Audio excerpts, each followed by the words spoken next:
Whoa.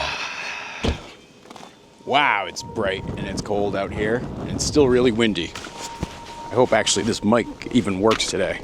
Hang on, I'm gonna go into the barn to talk to you guys for a second. I was supposed to make a video yesterday and I didn't, and I have a very good reason for that.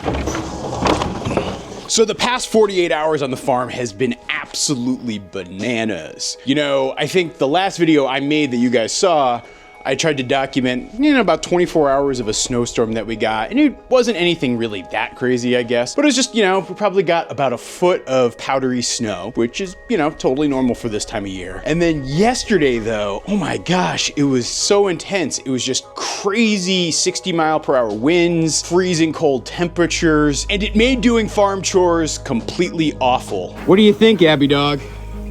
It's not looking too pleasant out there. Really windy and really snowy.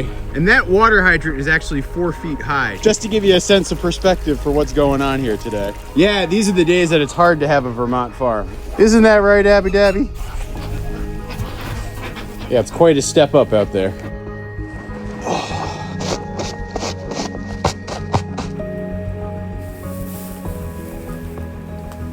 What's the matter, Abby? Yeah, you're not liking this? I know, it's kind of intense out there. I still had to go outside and clear snow, and I still had to go outside and feed and water all of the animals and check on everybody and make sure everybody was okay. But that combination of high winds and fresh powdery snow just made for some awful work. And I think the worst part was the fact that I was having to clear and shovel snow, and then like 2 hours later, I'd be back out there again to do it. Like, for example, oh golly. The main farm gate that I'm seeing right here, I actually shoveled and cleared this gate probably 5 times yesterday, and at around, 5:30, 6 o'clock last night, this was completely clear. But as you can see, it's entirely back to being covered up, and I gotta clear it just to get inside. In fact, I think we should probably take an official farm measurement here. Luckily, I have my handy dandy haul y'all meter to measure this out with. It's about a 14-inch snowdrift that was clear, about 12, 13 hours ago. This sort of thing can be wildly frustrating. I mean, I even came through here with the tractor yesterday and snow blowed like a whole path. Some of the snow came back, and then other parts are completely bare. That's because the wind would like come right through here and blow it off, and that's how this rock got exposed. And all the snow that was here is pretty much all the snow that you see over there. This is one of the less fun parts of farm life. The important thing is to actually get this stuff cleared before it freezes and solidifies. Because if that happens, then I won't be able to get the gates open.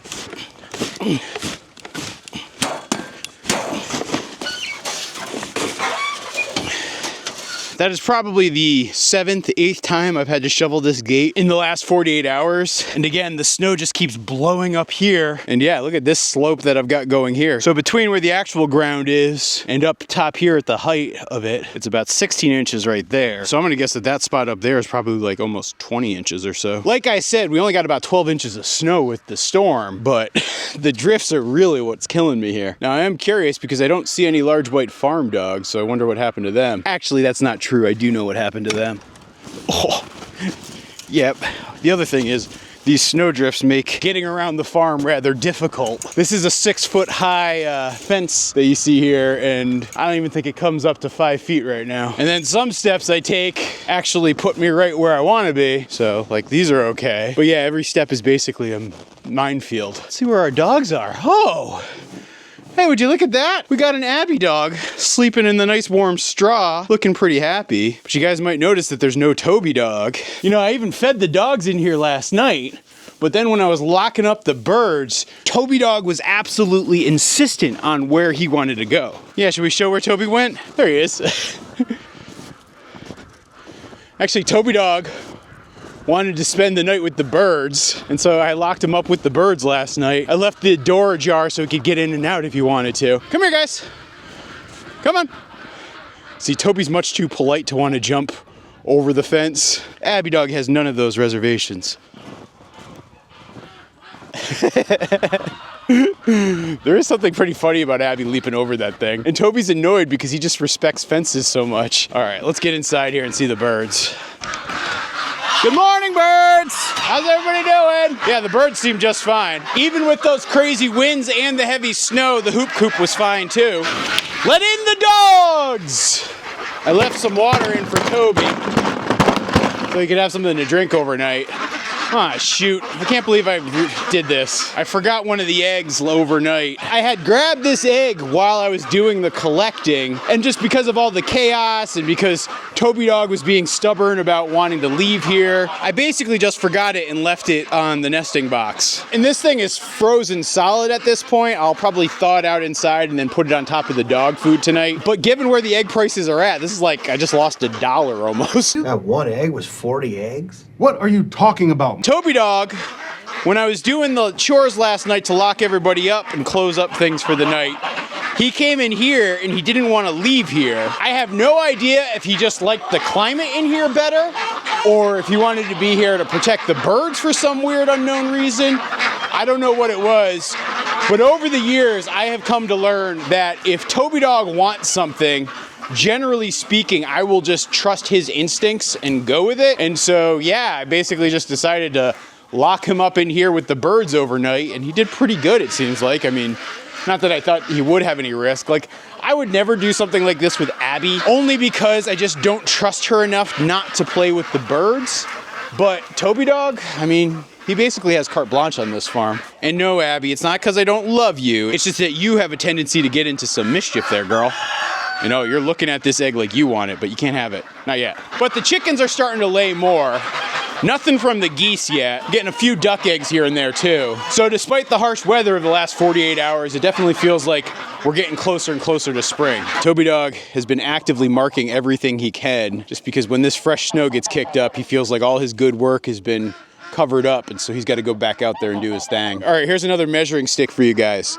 So this fence is 48 inches, and clearly you can see that this snowdrift right here is pretty much as high as the fence, maybe about 2 inches short. So we'll call this a 46-inch snowdrift. And yeah, as for my watering station, you know, I actually tried to fill it up at one point yesterday, and I had to clear the hose out from underneath the snow. It like dipped down into the snow. Yeah, it's gonna be interesting trying to pour the water this morning. Toby Dog, you just got your face all snowy. Aw, good boy. Aw, I love you, buddy. All right, Tobes, let's get these water troughs set up. Somehow I hope we're gonna be able to pour water. I don't know, I feel like that's the best I can do for this morning. I might have to finagle the placement of this one a little bit. Never expected having this hydrant so low to the ground. All right, that's gonna work. We're gonna have single-digit temps here on the farm today, and then overnight it's gonna be in the negatives again, and so I'll probably have to come out here a couple of times today and pour water just because eventually it just keeps freezing, and that just is what it is.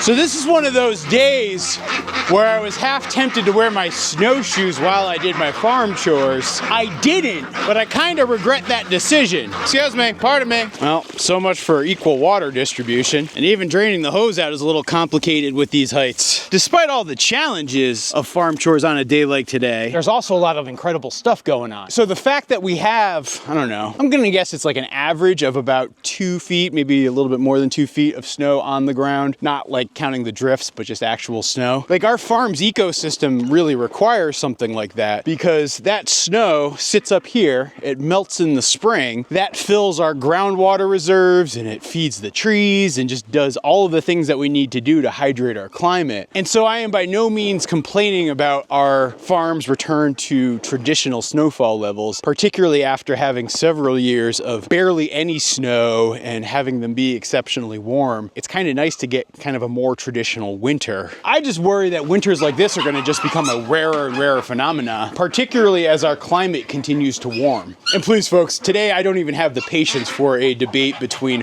weather and climate down in the comments. You guys look at that?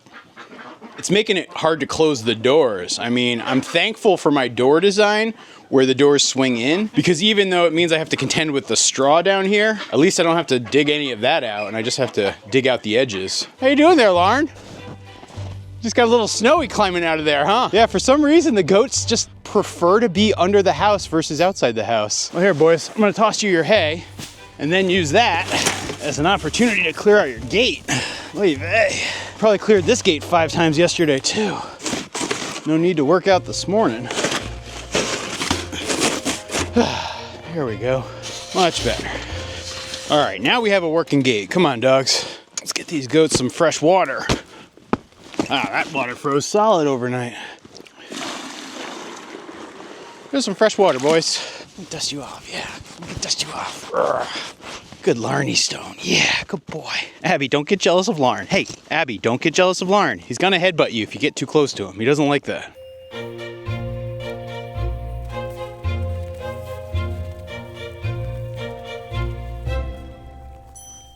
Now let's move on to the cattle. Of course, I'm not exactly sure which is the best way to go. Both of the paths that I use to get down to the cattle are like, I don't know, 3 feet tall of snowdrift. Like that would be the path I typically take, but that's, yeah, it's definitely about 3 feet high. I guess I'll cut through here and hopefully it'll be a little bit less snowy compared to where the other parts are where the dogs go. Oof. That was about like thigh high in snow back there. Days like this are actually a lot of fun too if you embrace it. All right, let's see how our coos are doing.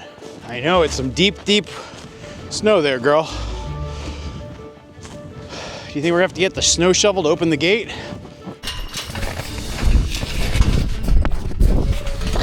The advantage of the cattle gates is I set them higher than like the bird gates and the goat gates because the cattle aren't gonna slip in as easily, or at least slip underneath as easily. Yeah, I decided to just pour them some fresh water this morning because they were gonna need it. As you can see, my ice pile is like a total glacier at this point. How you doing, Audrey? Everybody looks like they're doing well, huh? So out in this space, because of where I put it, between the trees, the barn, that part of the farm, and then the hill back there, they actually have a pretty good windbreak. In fact, the reason I even set all their hay that way is to create an additional windbreak for them, and that actually keeps them in pretty good shape. I know I keep probably saying that I might end up doing a whole video on this topic, but the way I'm keeping the cattle this year actually mimics the way some of my neighbors do it, where they will raise hardy beef cattle in an environment just like this without any like shelter, and they just don't need it. And I think the only time I might need it is during calving season, and I have a plan to move calves out as I might need to. But that will be entirely weather dependent. How's it going there, Belinda Carlisle? Good to see you, girl. How's it going, Belle?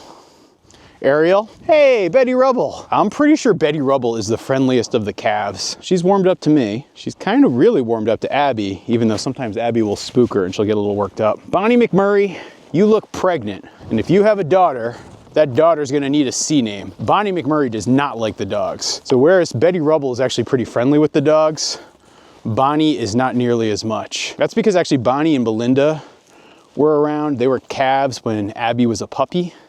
And so they just didn't like Abby nearly as much, like particularly during their heifer year. But here we are on the frozen tundra.